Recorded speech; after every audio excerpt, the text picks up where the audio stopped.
ಕೇಶವಾನಂದ ಭಾರತಿಯವರು ತೀರ್ಕೊಂಡಿರೋದು ಭಾಳ ವಿಷಾದದ ಸಂಗತಿ. ಕೇಶವಾನಂದ ಭಾರತಿಯವರು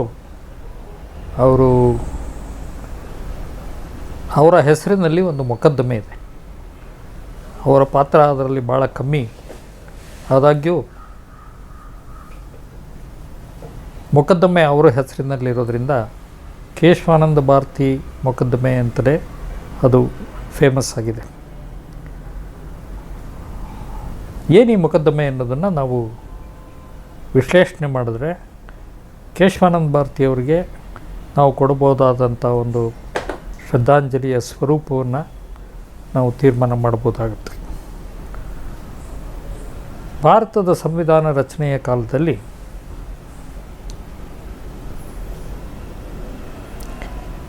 ಭಾಳ ಜಾಗರೂಕತೆಯಿಂದ, ಅತ್ಯಂತ ನೈಪುಣ್ಯತೆಯಿಂದ ಭಾರತದ ರಾಜ್ಯಾಂಗವನ್ನು ರಚಿಸುವಾಗ ರಾಜ್ಯ ಶಕ್ತಿಯ ವಿಂಗಡಣೆಯನ್ನು ಭಾಳ ಗಂಭೀರವಾಗಿ, ವಿಶೇಷವಾಗಿ ಶಾಸಕಾಂಗ, ಕಾರ್ಯಾಂಗ, ನ್ಯಾಯಾಂಗ ಇವು ಮೂರು ಅಂಗಗಳ ನಡುವೆ ರಾಜ್ಯ ಶಕ್ತಿಯ ವಿಂಗಡಣೆಯನ್ನು ಭಾಳ ಸೂಕ್ಷ್ಮವಾಗಿ, ನಾಜೂಕಾಗಿ ಮತ್ತು ಅತ್ಯಂತ ತುಲನಾತ್ಮಕವಾಗಿ, very balanced distribution of power,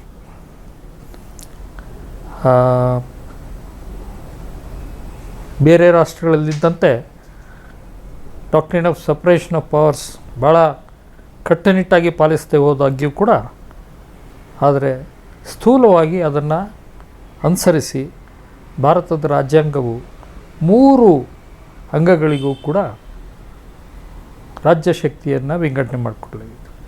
ಭಾಳ ಮುಖ್ಯವಾಗಿ ಶಾಸಕಾಂಗಕ್ಕೆ ಶಾಸನ ರಚನೆಯ ಒಂದು ಅಧಿಕಾರವನ್ನು, ಆ ಶಾಸನವನ್ನು ಜಾರಿಗೊಳಿಸುವ ಅಧಿಕಾರವನ್ನು ಕಾರ್ಯಾಂಗಕ್ಕೆ,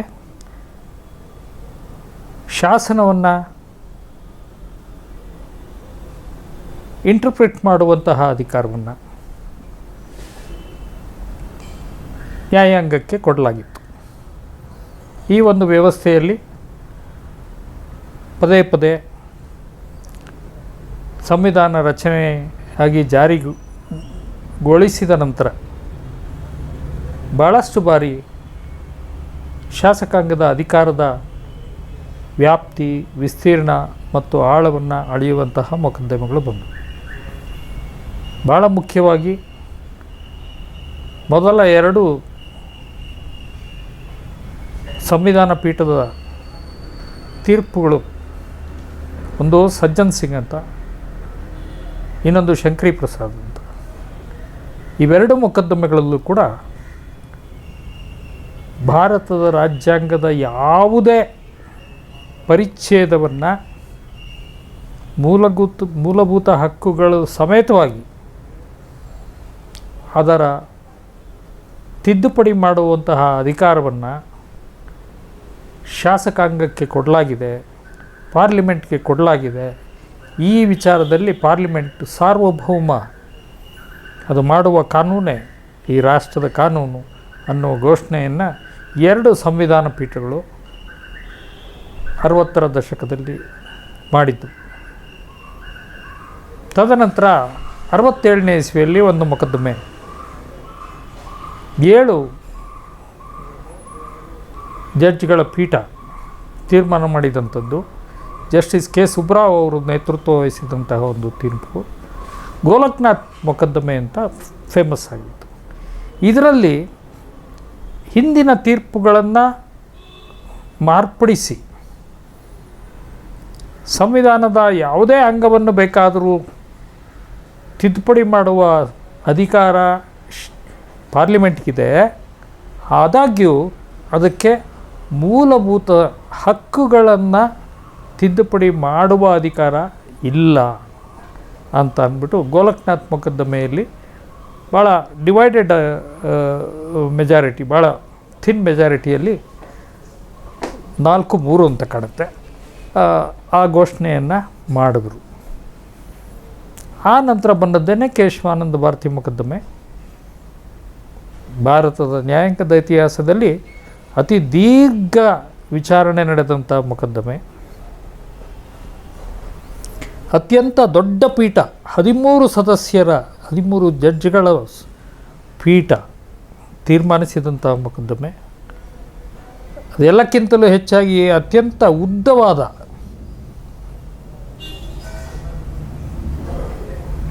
ನೂರಾರು ಪುಟಗಳು ಮೀರುವಂತಹ ಒಂದು ತೀರ್ಪು ಬಂದಿದ್ದು ಕೇಶವಾನಂದ ಮೊಕದ್ದಮೆಯಲ್ಲಿ. ಇಷ್ಟು ದೊಡ್ಡ ತೀರ್ಪಿನಲ್ಲಿ ಸುಪ್ರೀಂ ಕೋರ್ಟಿನ ಭಾಷೆಯನ್ನೇ ಬಳಸೋದಾದರೆ ಇದಕ್ಕೆ acres of paper, rivers ink ಬಳಸಲಾಗಿದೆ ಅನ್ನೋ ಮಾತನ್ನು ಸುಪ್ರೀಂ ಕೋರ್ಟೇ ಹೇಳಿದೆ. ಇಂತಹ ಒಂದು ತೀರ್ಪು ಭಾಳ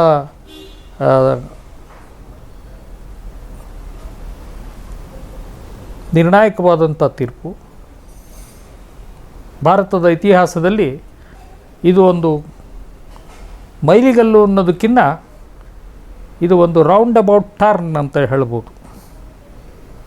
ಭಾರತದ ಪ್ರಜಾತಂತ್ರಕ್ಕೆ, ಭಾರತದ ನ್ಯಾಯಾಂಗದಲ್ಲಿ ಅತ್ಯಂತ ಸೂಕ್ಷ್ಮವಾಗಿ delicate balance of state power ಇವುಗಳನ್ನು ಸ್ಥಾನಪಲ್ಲಟ ಮಾಡಿದಂತಹ ಒಂದು ತೀರ್ಪು ಕೇಶವಾನಂದ ಭಾರತಿ ಮೊಕದ್ದಮೆ. ಆ ದೃಷ್ಟಿಯಿಂದ ಈ ಮೊಕದ್ದಮೆಯ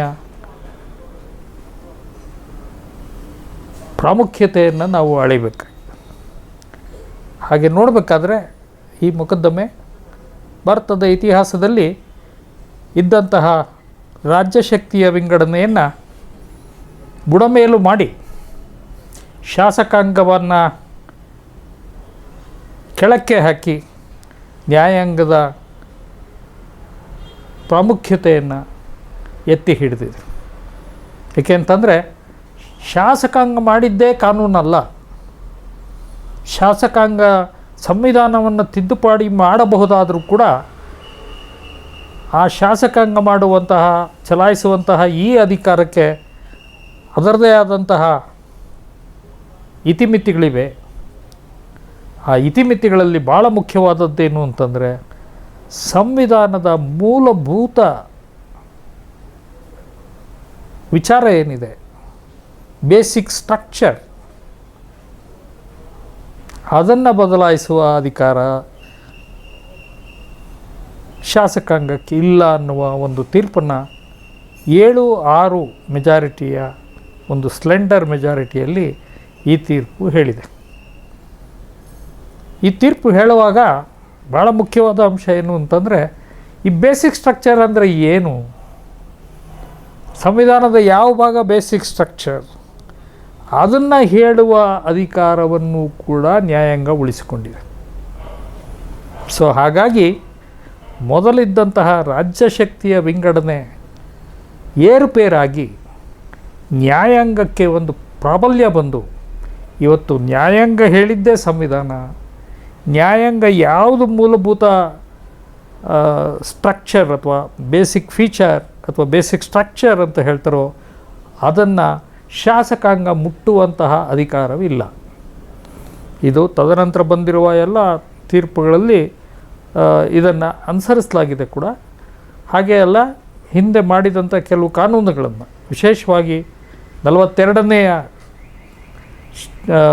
ಸಂವಿಧಾನದ ತಿದ್ದುಪಡಿಯನ್ನು ಅನ್ಯೋರ್ಜಿತಗೊಳಿಸುವಂತಹ ಪ್ರಕ್ರಿಯೆ ಕೂಡ ನಡೆದಿದೆ. ಈ ಹಿನ್ನೆಲೆಯಲ್ಲಿ ಏನಪ್ಪ ಆಗಿದೆ ಅಂತಂದರೆ ಅಲ್ಲಿಯವರೆಗೆ ಕಾರ್ಯಾಂಗ, ಶಾಸಕಾಂಗ, ನ್ಯಾಯಾಂಗ ತಮ್ಮ ತಮ್ಮ ವ್ಯಾಪ್ತಿಯೊಳಗೆ ಕೆಲಸ ಮಾಡ್ತಾ ಇದ್ದಂಥವರು ಈಗ ಒಂದು ಉದಾಹರಣೆ ಕೊಡಲಿಕ್ಕೆ ಇಚ್ಛೆ ಪಡೋದೇನಂತಂದರೆ, ಈ ತೀರ್ಪು ಬಂದ ನಂತರ ಇವತ್ತು ನ್ಯಾಯಾಂಗದ ಸದಸ್ಯರನ್ನು, ಅಂದರೆ ಸುಪ್ರೀಂ ಕೋರ್ಟು ಮತ್ತು ಹೈಕೋರ್ಟ್ ನ್ಯಾಯಮೂರ್ತಿಗಳನ್ನು ನೇಮಕ ಮಾಡುವಂತಹ ಅಧಿಕಾರವನ್ನು ಕಾರ್ಯಾಂಗದಿಂದ ಕಸಿದುಕೊಂಡಿದೆ. ಇವತ್ತು ನ್ಯಾಯಾಂಗನೇ ನೇಮಕಾತಿ ಮಾಡುವಂತಹ ಒಂದು ಪ್ರಕ್ರಿಯೆ ನಡೆದಿದೆ. ನ್ಯಾಯಾಂಗಕ್ಕೆ ಬರುವ ನ್ಯಾಯಾಧೀಶರನ್ನು ಆಯ್ಕೆ ಮಾಡುವುದು ಕೂಡ ನ್ಯಾಯಾಂಗ, ಆ ಆಯ್ಕೆಯನ್ನು ಶಿಫಾರಸು ಮಾಡುವುದು ನ್ಯಾಯಾಂಗ, ಅದಕ್ಕೊಂದು ರಬ್ಬರ್ ಸ್ಟ್ಯಾಂಪ್ ಹಾಕುವುದು ಮಾತ್ರ ಕಾರ್ಯಾಂಗ. ಈ ಒಂದು ಸಣ್ಣ ಉದಾಹರಣೆ. ಇತ್ತೀಚೆಗೆ 2015ನೇ ಇಸ್ವಿಯಲ್ಲಿ ಒಕ್ಕೊರಲಿನಿಂದ ಪಾರ್ಲಿಮೆಂಟು ಒಂದು ಸಂವಿಧಾನವನ್ನು ತಿದ್ದುಪಡಿ ಮಾಡಿ ನ್ಯಾಷನಲ್ ಜುಡಿಷಿಯಲ್ ಅಪಾಯಿಂಟ್ಮೆಂಟ್ಸ್ ಕಮಿಷನ್ ಅಂತ ಒಂದು ಕಾನ್ಸ್ಟಿಟ್ಯೂಟ್ ಮಾಡ್ತು. ನಿಷ್ಪಕ್ಷಪಾತವಾಗಿ ಕಾರ್ಯಾಂಗ, ನ್ಯಾಯಾಂಗ, ಶಾಸಕಾಂಗ ಎಲ್ಲದರ ಪ್ರತಿನಿಧಿಗಳನ್ನು ಒಳಗೊಂಡಂತಹ ಒಂದು ಅಭೂತಪೂರ್ವವಾದ ಕಲ್ಪನೆಯನ್ನು ನ್ಯಾಯಾಂಗದ ಸ್ವಾತಂತ್ರ್ಯವನ್ನು ಎತ್ತಿ ಹಿಡಿಯುವ ದೃಷ್ಟಿಯಿಂದ, ಸಮರ್ಥ ನ್ಯಾಯಮೂರ್ತಿಗಳನ್ನು ಆಯ್ಕೆ ಮಾಡುವ ದೃಷ್ಟಿಯಿಂದ, ಅದೆಲ್ಲಕ್ಕಿಂತಲೂ ಹೆಚ್ಚಾಗಿ ಸಾಮಾಜಿಕವಾಗಿ ಅನ್ಯಾಯ ಆಗದಂತೆ ಸಾಮಾಜಿಕ ನ್ಯಾಯವನ್ನು ಎತ್ತಿ ಹಿಡಿಯುವಂತಹ ಒಂದು ಪ್ರಕ್ರಿಯೆಗೆ ಚಾಲನೆ ಕೊಡುವಂತಹ ಈ ಒಂದು ಕಮಿಷನನ್ನು ಕಾನ್ಸ್ಟಿಟ್ಯೂಟ್ ಮಾಡಲಾಗಿತ್ತು. ಪಾರ್ಲಿಮೆಂಟಿನ it was a unanimous decision of the parliament in amending the constitution and enacting this law. ಆದರೆ ಒಂದು ಸಂವಿಧಾನ ಪೀಠ ಇದನ್ನು ಅಸಿಂಧು ಅಂತ ಘೋಷಿಸಿ ಮತ್ತೆ ನ್ಯಾಯಮೂರ್ತಿಗಳನ್ನು ಆಯ್ಕೆ ಮಾಡುವಂತಹ, ನ್ಯಾಯಮೂರ್ತಿಗಳನ್ನು ನೇಮಕ ಮಾಡುವಂತಹ ಮತ್ತು ನ್ಯಾಯಮೂರ್ತಿಗಳ ವರ್ಗಾವಣೆ ಮಾಡುವಂತಹ ಅಧಿಕಾರವನ್ನು ಪುನಃಸ್ಥಾಪಿಸಿದೆ. ಹೇಗೆ ಕೇಶವಾನಂದ ಭಾರತಿ ಮೊಕದ್ದಮೆ ಈ ರಾಜ್ಯಾಂಗವನ್ನು ಬುಡಮೇಲು ಮಾಡಿದೆ ಅನ್ನೋದಕ್ಕೆ ಒಂದು ಒಳ್ಳೆಯ ಉದಾಹರಣೆ ಅಂತಂದರೆ, ಇವತ್ತು ನ್ಯಾಯಮೂರ್ತಿಗಳ ಆಯ್ಕೆಯನ್ನು ನ್ಯಾಯಮೂರ್ತಿಗಳೇ ಮಾಡುವುದು, ನ್ಯಾಯಮೂರ್ತಿಗಳೇ ಅದನ್ನು ನೇಮಕ ಮಾಡೋದು, ನ್ಯಾಯಮೂರ್ತಿಗಳೇ ಅವರನ್ನು ವರ್ಗಾವಣೆ ಮಾಡೋದು, ಈ ಒಂದು ಪ್ರಕ್ರಿಯೆ ಏನಿದೆಯಲ್ಲ, ಇದು ಭಾರತದ ಇತಿಹಾಸದಲ್ಲಿ ಅತ್ಯಂತ ರೋಚಕವಾದಂತಹ, ಅದೆಲ್ಲಕ್ಕಿಂತಲೂ ಅತ್ಯಂತ ದುರಂತಮಯವಾದಂತಹ ಬೆಳವಣಿಗೆ. ಈ ಪ್ರಯುಕ್ತ ಇವತ್ತು ಕೇಶವಾನಂದ ಭಾರತಿಯ ಮೊಕದ್ದಮೆಯ ತೀರ್ಪನ್ನು ನಾವು ಅವಲೋಕಿಸುವಾಗ ಈ ರಾಷ್ಟ್ರದ ಭಾರತದ ಸಂವಿಧಾನಕ್ಕೆ ಈ ತೀರ್ಪಿನಿಂದ ಆಗಿರುವಂತಹ ಆಘಾತ, ಈ ತೀರ್ಪಿನಿಂದ ಆಗಿರುವಂತಹ ಸ್ಥಾನಪಲ್ಲಟ, ಈ ತೀರ್ಪಿನಿಂದ ಆಗಿರುವಂತಹ ಒಂದು ಪ್ರಜಾತಂತ್ರಕ್ಕೆ ಮಾರಕವಾದಂತಹ ವಿಚಾರವನ್ನು ನಾವು ಗಮನಿಸಬೇಕಾದಂಥ. ಏಕೆಂದರೆ ಪ್ರಜಾತಂತ್ರ ಉಳಿಬೇಕು ಅಂತಂದರೆ ಪ್ರಜೆಗಳೇ ಶ್ರೇಷ್ಠವಾಗಿರಬೇಕು. ಪ್ರಜೆಗಳು ಈ ದೇಶದ ಚುಕ್ಕಾಣಿ ಹಿಡಿಯುವಂತಹ ಪ್ರಕ್ರಿಯೆ ಚಾಲನೆಯಾಗುವುದು ಶಾಸಕಾಂಗವನ್ನು ಆಯ್ಕೆ ಮಾಡುವುದರ ಮೂಲಕ. ಅಂತಹ ಒಂದು ಶಾಸಕಾಂಗವನ್ನು ತನ್ನ ಕಪಿಮುಷ್ಟಿಯಲ್ಲಿಟ್ಟುಕೊಂಡು ಇವತ್ತು ತಾನು ಹೇಳಿದಂತಹ ನ್ಯಾಯಾಂಗವನ್ನು ರಚನೆ ಮಾಡುವಂತಹ ಅಧಿಕಾರವನ್ನು ಇಟ್ಟುಕೊಂಡದ್ದು ಒಂದು ಪ್ರಜಾತಂತ್ರಕ್ಕೆ ಅತ್ಯಂತ ಮಾರಕವಾದಂತಹ ಒಂದು ವಿಚಾರವಾಗಿದೆ. ಈ ಹಿನ್ನೆಲೆಯಲ್ಲಿ ನಾವು ಇವತ್ತು ಭಾರತದ ಸರ್ವೋಚ್ಚ ನ್ಯಾಯಾಲಯದಲ್ಲಾಗಲಿ, ಭಾರತದ ಹೈಕೋರ್ಟ್ಗಳಲ್ಲಾಗಲಿ ನ್ಯಾಯಮೂರ್ತಿಗಳ ನೇಮಕವನ್ನು ಪ್ರಶ್ನೆ ಮಾಡುವಂತಹ ಪ್ರಕ್ರಿಯೆಯೇ ಇಲ್ಲದಂತಾಗಿದೆ, ಉತ್ತರದಾಯಿತ್ವವೇ ಇಲ್ಲದಂತಾಗಿದೆ. ಉದಾಹರಣೆಗೆ, ಮಹಿಳೆಯರನ್ನು ಸಾಕಷ್ಟು ಸಂಖ್ಯೆಯಲ್ಲಿ ಪ್ರಾತಿನಿಧ್ಯ ಕೊಟ್ಟಿಲ್ಲ. ಅದಕ್ಕಿಂತಲೂ ಮುಖ್ಯವಾಗಿ ಪರಿಶಿಷ್ಟ ಜಾತಿಯವರಿಗೆ ಸೂಕ್ತ ಪ್ರಾತಿನಿಧ್ಯ ಸಿಗ್ತಾ ಇಲ್ಲ. ಪರಿಶಿಷ್ಟ ಪಂಗಡದವರು ಒಬ್ಬರೂ ಇಲ್ಲ ಸುಪ್ರೀಂ ಕೋರ್ಟ್ನಲ್ಲಿ. ಹಿಂದುಳಿದ ವರ್ಗಗಳನ್ನು ಕೇಳುವವರೇ ಇಲ್ಲ. ಈ ಪ್ರಶ್ನೆಗಳನ್ನು ಎಲ್ಲಿಗೆ ಕೇಳಬೇಕು, ಯಾರು ಕೇಳಬೇಕು, ಇವೆಲ್ಲ ಅನಾಥವಾಗೋಗ್ಬಿಟ್ಟಿದ್ದಾವೆ.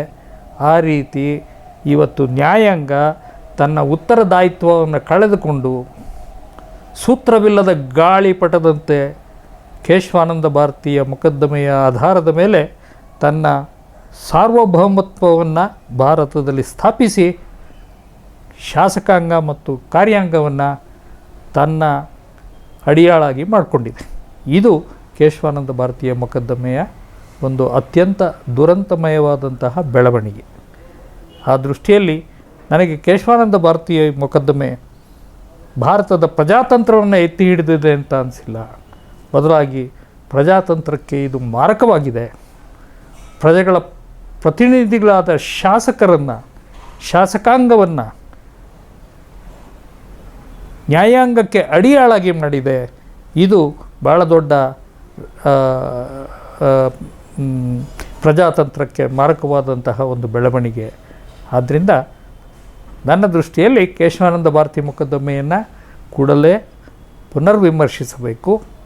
ಅದನ್ನು ಮತ್ತೆ ಪುನರ್ವಿಮರ್ಶಿಸಿ ಶಾಸಕಾಂಗದ ಸಾರ್ವಭೌಮತ್ವವನ್ನು ಎತ್ತಿ ಹಿಡಿದು ಭಾರತದ ಸಂವಿಧಾನದ ಮೂಲ ಆಶಯವಾದ ಪ್ರಜಾತಂತ್ರವನ್ನು ಪಾರ್ಲಿಮೆಂಟಿನ ಮೂಲಕ ಪುನಃಸ್ಥಾಪಿಸುವ ಅತ್ಯವಶ್ಯಕವಾದಂಥ ಬೆಳವಣಿಗೆ ಆಗಬೇಕಾಗಿದೆ. ಆದ್ದರಿಂದ ಕೇಶವಾನಂದ ಭಾರತಿ ಮೊಕದ್ದಮೆಯನ್ನು ಕಸದ ಬುಟ್ಟಿಗೆ ಹಾಕುವಂತಹ ಒಂದು ಬೆಳವಣಿಗೆ ಆದರೆ ಅದು ನಿಜವಾಗ್ಲೂ ಕೇಶವಾನಂದ ಭಾರತಿಯವರಿಗೆ ನಾವು ಕೊಡಬಹುದಾದಂಥ ಒಳ್ಳೆಯ ಶ್ರದ್ಧಾಂಜಲಿ. ಸತ್ಯನಿಷ್ಠ ಮಾಧ್ಯಮಕ್ಕೆ ಓದುಗರು, ವೀಕ್ಷಕರ ಆರ್ಥಿಕ ಬೆಂಬಲ ಅತ್ಯಗತ್ಯ. ನೀವು ವಾರ್ತಾಭಾರತಿಯನ್ನು ಮೆಚ್ಚುತ್ತೀರಿ ಎಂದಾದರೆ ಹಿಂದೆ ಅದರ ಆನ್ಲೈನ್ ಆವೃತ್ತಿಯ ವಾರ್ಷಿಕ ಚಂದಾದಾರರಾಗಿ ಅದನ್ನು ಬೆಂಬಲಿಸಿ. ವಿವರಗಳಿಗೆ ಈ ದೂರವಾಣಿ ಸಂಖ್ಯೆಯನ್ನು ಸಂಪರ್ಕಿಸಿ ಅಥವಾ ಈ ಲಿಂಕಿಗೆ ಭೇಟಿ ನೀಡಿ.